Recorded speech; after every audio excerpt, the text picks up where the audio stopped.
March 19 சர்வதேச அரசியல்ல ஒரு தவிர்க்க முடியாத நாள். 23 ஆண்டுகளுக்கு முன்னாடி, அதாவது 2003ல இதே நாள்ல தான் ஈராக் மேல போர் தொடுக்கிறதாக அமெரிக்கா அதிகாரப்பூர்வமாக அறிவிச்சாங்க. தோல்வியில முடிஞ்ச அமெரிக்காவினுடைய இந்த போருக்கும் இப்போ நடந்துகிட்டு இருக்கிற ஈரான் போருக்கும் ஒரு தொடர்பு இருக்கு. இந்த போர்ல கத்துக்கிறதுக்கு ஏகப்பட்ட விஷயங்களும் இருக்கு. இன்னும் சொல்ல போனா ஈராக் மேல போர் தொடுக்கிறதுக்கு முன்னாடியே என்னைக்காவது ஒரு நாள் நிச்சயம் ஈரான் மேல போர் தொடுத்தே தீர்வோம் அப்படிங்கிற முடிவை எடுத்துட்டு தான் அமெரிக்கா ஈராக் மேலேயே போர் தொடுக்க ஆரம்பிச்சாங்க. இந்த போருக்கு பின்னாடி இருக்கிற மர்மங்கள் என்ன, அதுல இருக்கிற அரசியல் சூழ்ச்சி என்ன அப்படிங்கிறத வெளிச்சத்துக்கு கொண்டு வர்றது தான் இந்த வீடியோ. இது டிகோட் பை வெங்கட்.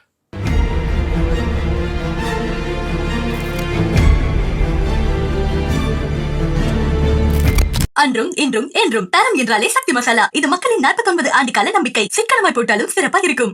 மார்ச் 19, 2003 அப்போ அமெரிக்க அதிபராக இருந்த ஜார்ஜ் டபிள்யூ புஷ் ஈராக் மேல நாங்க போர் தொடுக்க போறோம் அப்படின்னு அதிகாரப்பூர்வமாக அறிவிக்கிறாரு. அவர் என்ன சொல்றாரு அப்படிங்கறத பாருங்க. My fellow citizens, at this hour, American and coalition forces are in the early stages of military operations to disarm Iraq, to free its people, and to defend the world from grave danger. I want Americans and all the world to know that coalition forces will make every effort to spare innocent civilians from harm. We have no ambition in Iraq except to remove a threat and restore control of that country to its own people. The people of the United States and our friends and allies will not live at the mercy of an outlaw regime that threatens the peace with weapons of mass murder. May God bless our country and all who defend her.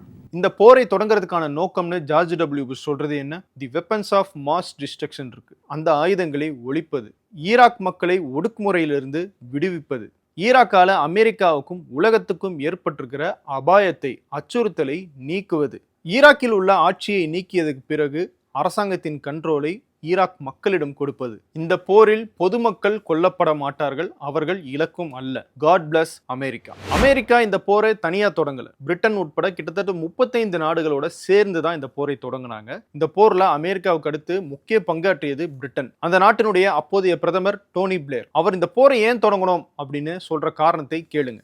On Tuesday night, I gave the order for British forces to take part in military action in Iraq, to remove Saddam Hussein from power and disarm Iraq of its weapons of mass destruction. UN weapons inspectors say vast amounts of chemical and biological poisons such as anthrax, VX nerve agent and mustard gas remain unaccounted for in Iraq. Removing Saddam will be a blessing to the Iraqi people. I hope the Iraqi people hear this message. We are with you. Our enemy is not you, but your barbarous rulers. George Bush எதையெல்லாம் சொன்னாரோ அதே தான் டோனி பிளேரும் சொல்றாரா? ஆனா இந்த ரெண்டு ஸ்கிரிப்டையும் சமீபத்துல நம்ம எங்கேயோ கேட்ட மாதிரி இல்ல. A short time ago, the United States military began major combat operations in Iran. Our objective is to defend the American people by eliminating imminent threats from the Iranian regime. Its menacing activities directly endanger the United States, our troops, our bases overseas, and our allies throughout the world. It has always been the policy of the United States, in particular, my administration, that this terrorist regime can never have a nuclear weapon. I'll say it again, they can never have a nuclear weapon. Instead, they attempted to rebuild their nuclear program and to continue developing long-range missiles that can now threaten our very good friends and allies in Europe, our troops stationed overseas, and could soon reach the American homeland. Finally, to the great proud people of Iran, I say tonight that the hour of your freedom is at hand. When we are finished, take over your government. It will be yours to take. This will be probably your only chance for generations. May God bless the United States of America. இப்போ நீங்க பார்த்தது Iran மேல ஏன் போர் தொடங்கணும் அப்படின்னு Donald Trump சொன்ன காரணங்கள். அன்னைக்கு ஜார்ஜ் புஷ், டோனி பிளேர் சொன்ன அதே காரணத்தை தான், அதே ஸ்கிரிப்டை தான் இன்னைக்கு டொனால்ட் ட்ரம்ப்பும் சொல்லியிருக்காரு. என்னென்ன சொல்லியிருக்காரு? ஈரான் அணு ஆயுதம் தயாரிக்க கூடாது, ஈரானுடைய ஏவுகணை திட்டங்களை அழிப்போம், ஈரானால அமெரிக்காவுக்கும் அமெரிக்காவின் நட்பு நாடுகளுக்கும் ஆபத்து இருக்கு, ஈரான் மக்களுக்கு இது சுதந்திரத்துக்கான நேரம், ஆட்சியை நீக்கியதுக்கு பிறகு ஈரான் மக்கள் கையிலேயே நாங்க ஆட்சியை கொடுத்துருவோம். God bless America. இதுல இருந்து என்ன தெரியுது? போரை தொடங்குறதுக்கு ஒரே ஸ்கிரிப்ட் தான், அதுவும் ரொம்ப சிம்பிளான ப்ராசஸ் தான். நீங்க என்ன பண்ணணும்னா, முதல்ல அமெரிக்காவினுடைய எல்லையில இல்லாத ஒரு நாட்டை தேர்வு செய்யணும். கடந்த சில ஆண்டுகள்ல நீங்க எப்பயாவது அமெரிக்கா தன்னுடைய எல்லையில இருக்கிற நாட்டோட சண்டை போட்டிருக்கு, போருக்கு போயிருக்கு அப்படிங்கிற செய்தியை கேள்விப்பட்டிருக்கீங்களா? கிடையாது. ஏன்னா அவங்க எல்லையில போருக்கு போனாங்கன்னா அது அமெரிக்காவை நேரடியாக பாதிக்கும், தாக்கும்.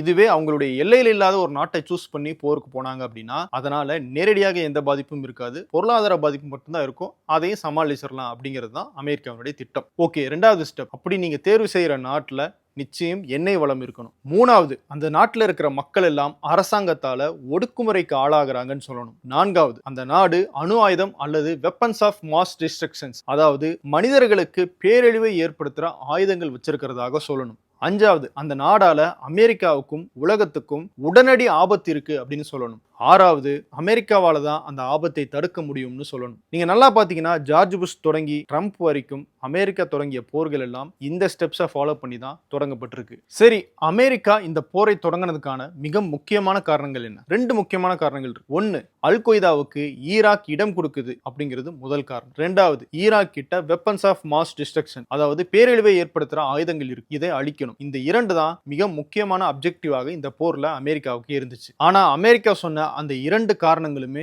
பொய். அல் கொய்தா ஈராக்ல இல்ல, ஆப்கானிஸ்தான்ல தான் இருந்தாங்க. இன்ஃபேக்ட் அல் கொய்தாவை வளர்த்ததே அமெரிக்கா தான். சோவியத் யூனியன் ஆப்கானிஸ்தான்ல படையெடுத்தாங்க. அந்த நேரத்துல சோவியத் யூனியனுக்கு எதிராக செயல்படுறதுக்காக ஆப்கானிஸ்தான்ல இருந்த முஜாஹிதீன் ஆயுத குழுக்களை ஒன்று திரட்டி அவங்களுக்கு ஆயுதம் கொடுத்து பயிற்சி கொடுத்து அவங்க அல் கொய்தாவாக ஆக்குனதே அமெரிக்கா தான். இதை நான் சொல்லலைங்க, அமெரிக்காவுடைய ஸ்டேட் செக்ரட்டரியாக இருந்த ஹிலாரி கிளின்டன் சொல்றாங்க, பாருங்க. Because when the Soviet Union invaded Afghanistan, we had this brilliant idea that we were going to come to Pakistan and create a force of mujahideen, equip them with Stinger missiles and everything else to go after the Soviets inside Afghanistan. And we were successful. The Soviets left Afghanistan, and then we said, great, goodbye, leaving these trained people who were fanatical in Afghanistan and Pakistan, leaving them well armed, creating a mess, frankly, that at the time we didn't really recognize. We were just so happy to see the Soviet Union fall, and we thought, okay, fine, we're okay now. Everything's going to be so much better. Now you look back, the people we're fighting today, we were supporting in the fight against the Soviets. இதுல இன்னொரு வேடிக்கை என்னன்னா, அல் கொய்தாவை எப்படி America வளர்த்து விட்டாங்களோ அதே மாதிரி Saddam ஹுசைனுக்கும் America ஆதரவு கொடுத்திருக்காங்க. ஈரானுக்கு எதிரான ஈராக்கினுடைய போர்ல சதாம் ஹுசைனுக்கு ஆயுதம் கொடுத்து உதவுனது அமெரிக்கா. அது ஒரு தனி டாபிக். இப்போ இந்த விஷயத்துக்கு வருவோம். ஆப்கானிஸ்தான்ல அமெரிக்கா போட்ட திட்டம் பழிச்சது. அல் கொய்தா மூலமாக சோவியத் யூனியனை அவங்களால விரட்ட முடிஞ்சிச்சு. ஆனா பிரச்சனையே அதுக்கப்புறம் தான் ஆரம்பிச்சது. அல் கொய்தா தனித்து சுதந்திரமாக இயங்குற ஒரு தீவிரவாத அமைப்பாக மாற ஆரம்பிச்சிட்டாங்க. அதுக்கப்புறமாக தான் அமெரிக்காவில் ட்வின் டவர் அட்டாக்கும் நடக்குது. அந்த ட்வின் டவர் அட்டாக்கு காரணம் அல் கொய்தா தான். அதனால உடனடியாக அல் கொய்தாவை நாங்க வேட்டையாடியே தீர்வோம் அப்படின்னு ஆப்கானிஸ்தான் மேல படையெடுத்து போனாங்க அமெரிக்கா. அல் கொய்தாவுக்கு இடம் கொடுத்துக்கிட்டு இருக்கிற தாலிபான் அரசாங்கத்தை வீழ்த்தணும்னு சொல்லி அங்க இருக்கிற ஆட்சியை நீக்கினாங்க. ஆனா இறுதியில தாலிபான்கள் கையிலேயே அமெரிக்காவை அவங்க ஒப்படைச்சிட்டு வந்தாங்க அப்படிங்கிறது வேற கதை. இது வரைக்கும் எல்லாம் கரெக்டா போய்கிட்டு இருக்கு. ஆப்கானிஸ்தான்ல அல் கொய்தா இருக்காங்க, அவங்கள நோக்கி அமெரிக்கா படையெடுத்து போறாங்க. இதுல ஈராக் எங்க வந்துச்சு? இந்த கேள்விக்கு சரியான பதில் அமெரிக்கா கிட்டே இல்லை அப்படின்னு நான் சொல்லலைங்க, அமெரிக்காவினுடைய முன்னாள் மேஜர் ஜெனரல் வெஸ்லி கிளார்க் சொல்றாரு, பாருங்க. Right after 9/11, about 10 days after 9/11, I went through the Pentagon and I saw Secretary Rumsfeld and Deputy Secretary Wolfowitz. I went downstairs just to say hello to some of the people on the Joint Staff who had used to work for me. And one of the generals called me in. He said, "Sir, you got to come in. You got to come in and talk to me a second." I said, "Well, you're too busy." He said, "No." He says, "We've made the decision. We're going to war with Iraq." This was on or about the 20th of September. I said, "We're going to war with Iraq. Why?" He said, "I don't know." He said, "I guess they don't know what else to do." So I said, "Well, did they find some information connecting Saddam to Al-Qaeda?" He said, No. He says, "There's nothing new that way. They just made the decision to go to war with Iraq." He said, "I guess it's like we don't know what to do about terrorists, but we've got a good military and we can take down governments." And he said, "I guess if the only tool you have is a hammer, every problem has to look like a nail." So I came back to see him a few weeks later, and by that time we were bombing in Afghanistan. I said, "Are we still going to war with Iraq?" And he said, "Oh, it's worse than that." He said, he reached over on his desk, he picked up a piece of paper, and he said, I just got this down from upstairs, meaning the Secretary of Defense's office today, and he said, this is a memo that describes how we're going to take out 7 countries in 5 years, starting with Iraq and then Syria, Lebanon, Libya, Somalia, Sudan, and finishing off Iran. Major general Wesley Clark அந்த வீடியோவில் என்ன சொல்லியிருக்காரு, September 9/11 attack நடந்ததுக்கு பிறகு நான் அமெரிக்காவினுடைய ராணுவ தலைமையகமான பென்டகனுக்கு போனேன். அங்க இருந்த ஒரு மேஜர் ஜெனரல் என்கிட்ட பேசினாரு. அவர் பேசும்போது சில ஆதாரங்களை காமிச்சாரு. அதுல ஈராக் மேல நம்ம போர் தொடுக்க போறோம்னு சொன்னாரு. நான் ஏன்னு கேட்டேன், தெரியாது அப்படின்னு பதில் சொன்னாரு. மேபி அல்கொய்தாவுக்கு ஈராக் இடம் கொடுத்துருக்கு, அதனால கூட இருக்கலாம் அப்படின்னு அந்த ஜெனரல் சொல்றாரு. அது மட்டும் இல்ல, ஒரு பெரிய லிஸ்ட் எடுத்து காட்டுறாரு. அதுல 7 நாடுகளை குறி வச்சு நம்ம அடுத்தடுத்து போர் தொடுக்க போறதாக அவர் சொல்றாரு. அந்த நாட்டினுடைய லிஸ்ட் எல்லாம் என்ன? Afghanistan, Iraq, Syria, Lebanon, Somalia, Sudan, கடைசியில ஈரானோட இந்த போர் லிஸ்ட்டை முடிக்கணும் அப்படின்னு அவங்க திட்டமிட்டிருக்காங்க. மேஜர் ஜெனரல் வெஸ்லி கிளார்க் சொன்னது ஆதாரபூர்வமான தகவலா நமக்கு தெரியாது. ஆனா அவர் சொன்ன லிஸ்ட்ல இருக்கிற எல்லா நாடுகளுமே போரை சந்திச்சு இன்னைக்கு மோசமான நிலைமையில தான் இருக்காங்க. அப்போ அல்கைதாக்காக தான் நாங்க ஈராக்குள்ள போறோம் அப்படின்னு அமெரிக்கா சொன்னது உண்மையான நோக்கம் கிடையாது. இன்ஃபேக்ட் அமெரிக்கா ஈராக்குள்ள போய் ஆட்சியை நீக்கி அங்க ஏற்பட்ட உள்நாட்டு போருக்கு அப்புறம் தான் அல்கொய்தாவே ஈராக்ல வளர தொடங்குறாங்க. அன்இன்டெண்டட் கான்சிக்வன்சஸ், அதாவது ஈராக் மேல அமெரிக்கா தொடங்கிய இந்த போர், அதனால நடந்த ஆட்சி கவிழ்ப்பு, இதனுடைய எதிர்பாராத விளைவாக தான் ISIS உருவாகிருச்சு அப்படின்னு சொல்றாரு Obama. ISIL is a direct outgrowth of Al-Qaeda in Iraq that grew out of our invasion, which is an example of unintended consequences, which is why we should generally aim before we shoot. அதுக்கப்புறம் ஒரு 10 வருஷம் போராடி ISIS அமைப்பை முழுமையாக ஒழிச்சிட்டோம்னு Donald Trump முதல் முறை அதிபராக இருக்கும்போது சொன்னார். அது வேற கதை. ஆனா இங்க ஒரு நாட்டுக்குள்ள போர் தொடுத்து அந்த ஆட்சியை நீக்கிறதன் மூலமாக அதனுடைய பின்விளைவுகள் உலகம் முழுக்க எவ்வளவு மோசமாக எதிரொலிக்குது அப்படிங்கிறதுக்கு ஈராக் மிகப்பெரிய சாட்சி. இன்னைக்கு ஈரான் மேல அமெரிக்கா போர் தொடுத்திருக்காங்க. ஈரான்ல ஆட்சி மாற்றம் செய்யணும்னு அமெரிக்கா நினைக்கிறாங்க. ஆனா அது இதுவரைக்கும் சாத்தியமாகல. ஆனால் ஒருவேளை ஆட்சி நீக்கம் நடந்துச்சு அப்படின்னா ஈரானும் இதே மாதிரியான ஒரு சிச்சுவேஷனுக்குள்ள போறதுக்கும் அதன் தொடர்ச்சியாக உலகம் முழுக்க பயங்கரவாதம் பரவுறதுக்கும் வாய்ப்பு ரொம்பவே அதிகம் இருக்கு. அதை பத்தி அமெரிக்கா இந்த முறையும் யோசிக்கிற அப்படிங்கிறது தான் ஆச்சரியமா இருக்கு. சரி, ஈராக் மேல அமெரிக்கா போர் தொடுக்கிறதுக்கான இரண்டாவது முக்கியமான காரணம் என்ன? Iraq weapons of mass destruction, அதாவது பேரழிவை ஏற்படுத்துற ஆயுதங்கள் வச்சிருக்காங்க அப்படின்னு சொன்னதுதான். ஆனா அது முழுக்க முழுக்க பொய் அப்படிங்கிறத நான் சொல்லலைங்க. George W. புஷ் எந்த கட்சியை சேர்ந்தவரோ, அதாவது ரிப்பப்ளிகன் கட்சியை சேர்ந்தவர் இல்லையா, அவருடைய கட்சியை சேர்ந்த டொனால்ட் ட்ரம்ப் பின்னால சொல்றாரு, கேளுங்க. Like nobody really knows why we went into Iraq. The Iraqis did not knock down. It was not Saddam Hussein that knocked down the World Trade Center. Okay, they said there are weapons of mass destruction. Look, bottom line, there were no weapons of mass destruction. Donald Trump மட்டும் சொல்லலைங்க, அமெரிக்க அரசாங்கமும் நாங்க ஈராக்குள்ள போய் இந்த பேரழிவை ஏற்படுத்துற ஆயுதங்களை எல்லாம் கண்டுபிடிச்சோம், இந்த பயாலஜிக்கல் வெப்பன்ஸ் கண்டுபிடிச்சோம் அப்படின்னு இதுவரைக்கும் நிரூபிக்கவே இல்லை. ஈராக் கிட்ட அந்த வெப்பன்ஸ் ஆஃப் மாஸ் டிஸ்ட்ரக்ஷன் இல்லை அப்படின்னா எங்களை எதுக்கு ஈராக்குள்ள அனுப்புனீங்க அப்படின்னு அமெரிக்க ராணுவ வீரர்கள், நண்பர்களை, குடும்பத்தை சேர்ந்த உறவினர்களை இழந்த அமெரிக்க ராணுவ வீரர்கள் ஜார்ஜ் புஷ் அரசாங்கத்தை நோக்கி கேள்வி கேட்க தொடங்கினாங்க. Mr. Bush, when are you going to apologize for the million Iraqis that are dead because you lied? You lied about weapons of mass destruction. You lied about connections to 9/11. You lied about Iraq being a threat. You sent me to Iraq. You sent me to Iraq in 2003. My friends are dead. Joshua Castile. You killed people. You lied. You lied about WMD. A million Iraqis are dead because you lied. My friends are dead because you lied. You need to apologize. Iraq போர்ல மட்டும் கிடையாது, இப்ப எதுக்கு Iran போர் தொடங்கி இருக்கீங்க அப்படின்னு ஒரு ராணுவ வீரர் எதிர்ப்பு தெரிவிச்சிருக்காரு. பாருங்க. No one wants to fight for Israel. His hand. இதையெல்லாம் வச்சு பார்க்கும்போது ஈராக் மேல அமெரிக்கா தொடங்கிய போர் ஒரு பொய்யான காரணத்துக்காக தான் தொடங்கப்பட்டிருக்கு அப்படிங்கிறது மட்டும் தெளிவாகுது. ஏன் அந்த பொய்யான காரணத்துக்காக போர் தொடங்கணும்? எல்லாம் இஸ்ரேலுக்காக தான். அமெரிக்காவில் நடந்த ட்வின் டவர் அட்டாக் இஸ்ரேலுக்கு நல்லது அப்படின்னு இஸ்ரேலினுடைய ஒரு பத்திரிகைக்கு பெஞ்சமின் நெத்தன்யாஹூ பேட்டி கொடுத்திருக்காரு. மார்ச் 19, 2003 ஈராக் மேல அமெரிக்கா போர் தொடுக்கிறாங்க. ஆனா அதுக்கு கிட்டத்தட்ட 6 மாதங்களுக்கு முன்னாடியே செப்டம்பர் 12, 2002 பெஞ்சமின் நெத்தன்யாஹூ அவர் அமெரிக்காவினுடைய நாடாளுமன்றத்தில் சதாம் ஹுசேனை பத்தி சொல்றதை கேளுங்க. If you take out Saddam's regime, I guarantee you that it will have enormous positive reverberations on the region. The first victory in Afghanistan makes the second victory in Iraq that much easier. The second victory in Iraq will make the third victory that much easier too. ஓரளவு டாட்ஸை connect பண்ண முடியுதா? அது மட்டும் இல்லை, அன்னைக்கு general Wesley Clark சொன்னார் இல்லையா, ஒரு 7 நாடுகளுடைய லிஸ்ட். அந்த 7 நாடுகளோட ஏதோ ஒரு வகையில் இஸ்ரேலுக்கு பிரச்சனை இருந்துகிட்டே இருக்கு. இன்ஃபேக்ட் 1980களில் இருந்தே ஈரான் அணு ஆயுதம் தயாரிக்க போகுது, இன்னும் கொஞ்ச நாள்ல தயாரிச்சிடும் அப்படின்னு தொடர்ந்து பேசிக்கிட்டே வந்தாரு பெஞ்சமின் நெத்தன்யாகு. இப்படி அமெரிக்காவை ஏதோ ஒரு வகையில் இஸ்ரேல் இந்த போரை நோக்கி தள்ளிக்கிட்டே இருந்திருக்கு அப்படிங்கிறத நம்ம வரலாற்று முழுக்க பார்த்துக்கிட்டே இருக்கலாம். அமெரிக்கா மார்ச் 19, 2003 ஈராக்குள்ள போறாங்க. ஈராக்ல ஆட்சி கவிழ்ப்பு செய்யறாங்க. சதாம் ஹுசேன் தலைமறைவாகிறாரு. அவரை தேடி கண்டுபிடிக்கிறாங்க.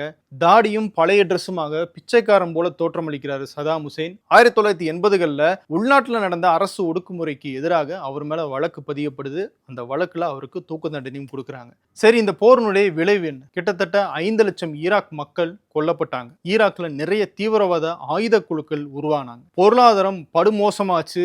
வறுமை, பசி, பட்னின்னு ஈரான் மக்கள் இப்போ வரைக்கும் செத்துக்கிட்டு இருக்காங்க. இந்த போர்ல பங்கேற்ற அமெரிக்கனுடைய 4000 அமெரிக்க ராணுவ வீரர்கள் கொல்லப்பட்டாங்க. இன்னும் இந்த போர் ஏற்படுத்திய பாதிப்புல இருந்து ஈராக் மீள முடியாம தவிச்சுக்கிட்டு தான் இருக்கு. சதாம் ஹுசேன் நல்லவரா கெட்டவரா அப்படிங்கிற சர்டிபிகேட்டை நம்மளால கொடுக்க முடியாது.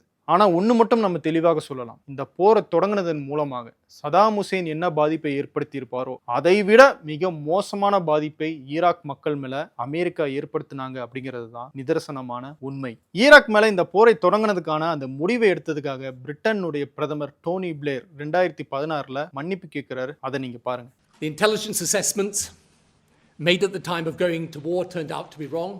The aftermath turned out to be more hostile, protracted and bloody than ever we imagined. The coalition planned for one set of ground facts and encountered another. And a nation whose people we wanted to set free and secure from the evil of Saddam became instead victim to sectarian terrorism. For all of this, I express more sorrow, regret, and apology than you may ever know. அப்போ கிடைச்ச உளவுத்துறை தகவல்கள் சில தவறாக இருந்திருக்கு. அதன் அடிப்படையில் தவறான முடிவுகள் எடுக்க வேண்டிய கட்டாயம் ஏற்பட்டுருச்சு. அதுக்கான பொறுப்பை நானே ஏற்றுக்கிறேன். ஈராக்லையும் பிரிட்டனுடைய ராணுவ வீரர்களும் அமெரிக்காவுடைய ராணுவ வீரர்களும் எவ்வளவு பேர் இந்த போரில் உயிரிழந்தாங்களோ அவங்களுக்கும் அவங்களுடைய குடும்பத்தினருக்கும் என்னுடைய ஆழ்ந்த மன்னிப்பையும் இரங்கலையும் தெரிவிச்சுக்கிறேன் அப்படின்னு டோனி பிளேர் அன்னைக்கு பதிவு செஞ்சார். அமெரிக்காவுடைய மூத்த எம்பியான பெர்னி சாண்டர்ஸ் இந்த போர் தொடங்கப்பட்ட போது சில கேள்விகளை அமெரிக்க அரசாங்கத்தை நோக்கி கேட்கிறாரு. The question, Mr. Speaker, is not whether we like Saddam Hussein or not. The question is whether he represents an imminent threat to the American people and whether a unilateral American invasion of Iraq will do more harm than good. Mr. Speaker, the front page of the Washington Post today reported that all relevant U.S. intelligence agencies now say, despite what we have heard from the White House, that, quote, Saddam Hussein is unlikely to initiate a chemical or biological attack against the United States, end quote.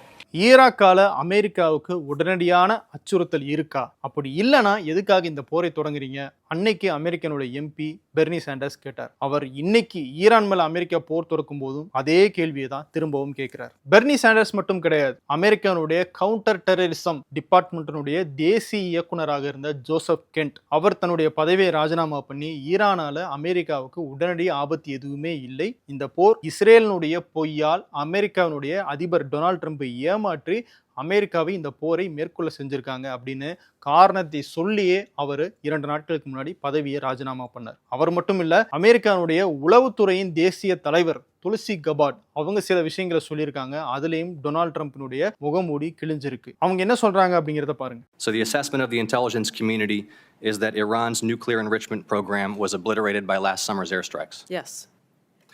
In the opening statement you submitted to the committee last night also stated, quote, there has been no effort since then to try to rebuild their enrichment capability, end quote, correct? That's right. And that's the assessment of the intelligence community. Yes. The White House stated on March 1st of this year that this war was launched and was, quote, a military campaign to eliminate the imminent nuclear threat posed by the Iranian regime, end quote. That's a statement from the White House. Quote, the imminent nuclear threat posed by the Iranian regime. Was it the assessment of the intelligence community that there was an imminent nuclear threat posed by the Iranian regime? The intelligence community assessed that Iran maintained the intention to rebuild and to continue to grow their nuclear enrichment capability. Was it the assessment of the intelligence community that there was a, quote, imminent nuclear threat posed by the Iranian regime, yes or no? Senator, the only person who can determine what is and is not an imminent threat is the president. False. And This he is made the that worldwide. This is the determination. worldwide threats hearing where you present to Congress national intelligence, timely, objective, and independent of political considerations. You've stated today that the intelligence community's assessment is that Iran's nuclear enrichment program was obliterated and that, quote, there had been no efforts since then to try to rebuild their enrichment capability. Was it the intelligence community's assessment that nevertheless, despite this obliteration, there was a, quote, imminent nuclear threat posed by the Iranian regime? Yes or no? It is not the intelligence community's responsibility to determine what is and is not an imminent threat. Okay. That is up to the Here's the president problem. based on a volume No, of it is information precisely that he receives. it is precisely your responsibility. June 2025 America Iran மேல நடத்தின தாக்குதல்ல ஈரானுடைய அணுசக்தி மையங்கள் எல்லாம் அழிக்கப்பட்டுச்சு. இப்போ Iran கிட்ட அணு ஆயுதங்கள் இல்லை, அணு ஆயுதம் தயாரிக்கிற முயற்சியிலும் ஈரான் இல்லை. அப்படி இருக்கும்போது ஈரான் கிட்ட இருந்து அமெரிக்காவுக்கு உடனடி அச்சுறுத்தல் இருக்குன்னு எப்படி சொல்ல முடியும்னு தான் துளசி கபாட் கிட்ட கேட்குறாங்க. ஆனால் அந்த முடிவை எடுக்க வேண்டியது அமெரிக்க அதிபர் டொனால்ட் ட்ரம்ப். நான் கிடையாது அப்படின்னு அவங்க பொறுப்பை தட்டி கழிக்கிறாங்க. இதன் மூலமாகவே தெரியுது ஈரான் மேலே அமெரிக்கா தொடங்கி இருக்கிற போருக்கு நியாயமான காரணமே இல்லை. ஈரான் உடனடியாக அமெரிக்காவுக்கு எந்த விதமான அச்சுறுத்தலையும் கொடுக்கலை அப்படிங்கிறது. இவங்க 2 பேர் மட்டும் கிடையாது. அமெரிக்காவுக்கும் ஈரானுக்கும் இடையில பேச்சுவார்த்தையை மத்தியஸ்தம் பண்ண ஓமானுடைய வெளியுறவுத்துறை அமைச்சர் பஹார் அல்புசைதி அவரும் அதை தான் சொல்றாரு. பிப்ரவரி 26, 2026 ஜெனீவாவில் அமெரிக்காவுக்கும் ஈரானுக்கும் இடையில் நடந்த பேச்சுவார்த்தையில ஈரான், நாங்க எங்களுடைய அந்த யுரேனியத்தை செறிவூட்டுறதை நிறுத்திக்கிறோம், எங்களுக்கு அணு ஆயுதம் தயாரிக்கிற எண்ணம் இல்லை, இனிமேலும் எங்களால் தயாரிக்க முடியாத அளவுக்கு நாங்களே அந்த யுரேனியத்தை தரம் குறைச்சிடுறோம் அப்படின்னு ஈரான் ஒப்புக்கொண்டதாகவும், கிட்டத்தட்ட அக்ரிமெண்ட் கையெழுத்தாக வேண்டிய நேரத்தில் அமெரிக்கா இந்த போரை தொடங்கியதாகவும் அல்புசைதி சொல்றாரு. அது மட்டும் இல்ல, அந்த பேச்சுவார்த்தையில அங்கம் வகிச்ச பிரிட்டனுடைய தேசிய பாதுகாப்பு ஆலோசகர் ஜோனத்தன் பவல் அவருமே ஈரானுக்கும் அமெரிக்காவுக்கும் இடையில ஒப்பந்தம் கையெழுத்தாகிறோம் அப்படின்னு தான் நினைச்சதாக தகவல் வெளியாகி இருக்கு. ஈரானும் அதை தான் சொல்றாங்க, நாங்க அமெரிக்காவுடைய அந்த ஒப்பந்தத்துல கையெழுத்து போறதுக்கு ரெடியாக தான் இருந்தோம், ஆனால் அந்த பேச்சுவார்த்தையை கெடுக்கிற வகையில இஸ்ரேலினுடைய தூண்டுதலின் அடிப்படையில அமெரிக்கா இந்த போரை தொடங்கி இருக்குன்னு ஈரானும் குற்றச்சாட்டு வைக்கிறாங்க. இந்த போரை தொடங்குறதுக்கான நியாயமான காரணங்கள் இல்லாத போதும் George W Bush, Tony Blair இவங்க எல்லாம் ஃபாலோ பண்ண அதே ஸ்கிரிப்டை ஏன் ட்ரம்ப்பும் ஃபாலோ பண்ணாரு? அதுக்கு காரணம் இஸ்ரேலுக்கும் ஈரானுக்கும் இடையில என்ன பிரச்சனை அப்படிங்கிறது அது ஒரு மிகப்பெரிய டாபிக். அதை பற்றி ஏற்கனவே டீகோட் நிகழ்ச்சியில் ஒரு வீடியோ வெளியிட்டிருக்கோம். அந்த வீடியோவை பார்த்தீங்க அப்படின்னா இன்னும் டீடைல்ஸ் உங்களுக்கு நல்லாவே புரியும். அந்த வீடியோனுடைய லிங்கை நான் கமெண்ட்ஸில் கொடுக்குறேன். கடைசியா ஈராக் மேலே அந்த போரை தொடங்க உத்தரவிட்ட அமெரிக்கனுடைய அப்போதைய அதிபர் ஜார்ஜ் டபிள்யூ புஷ் இந்த போர் ஒரு நியாயமற்ற போர் அப்படின்னு அவர் வாயாலேயே ஒத்துக்கிட்டார். The decision of one man to launch a wholly unjustified and brutal invasion of Ukraine. Iraq, anyway. Decision of one man to launch a unjustified war against Iraq. Our Ukraine தான் சொல்ல வந்தாரு, ஆனா tongue slip ஆகி ஈராக்னு வந்துச்சு. ஈராக்னு வந்தாலும் அதுவும் சரிதானே அப்படின்னு அவரே சிரிச்சுக்கிட்டு சொல்றாரு. அவர் வேணா அதை சிரிச்சுக்கிட்டே கடந்துடலாம், ஆனா இந்த போரால ஏற்பட்ட உயிரிழப்புகள், உயிரிழந்தவர்களுடைய குடும்பங்களுக்கு ஏற்பட்ட மன வலி, போரின் விளைவாக உலகம் முழுக்க பரவிய பயங்கரவாதம், இந்த போரின் தொடர்ச்சியாக இப்ப வரைக்கும் நடந்துகிட்டு இருக்கிற போர்கள், இது எல்லாத்துக்குமான பதில அமெரிக்கா நிச்சயம் ஒரு நாள் சொல்லித்தான் ஆகணும். அது வரைக்கும் அமெரிக்கா மேல அந்த பழி தொடர்ந்துகிட்டே தான் இருக்கும். போர் எந்த பிரச்சனைக்கும் முடிவல்ல அப்படிங்கறத சொல்லிட்டு விடைபெறுகிறேன். நன்றி. உங்களின் விதவிதமான சமையலுக்கு விதவிதமான சுவை தரும் ஒரே மசாலா, இதுதான் அன்பின் சுவையான அடையாளமான சக்தி மசாலா. உங்கள் இல்லங்களில் உள்ளங்களில் தலைமுறையை தொடர்ந்து வரும் தரம் மற்றும் நம்பிக்கை.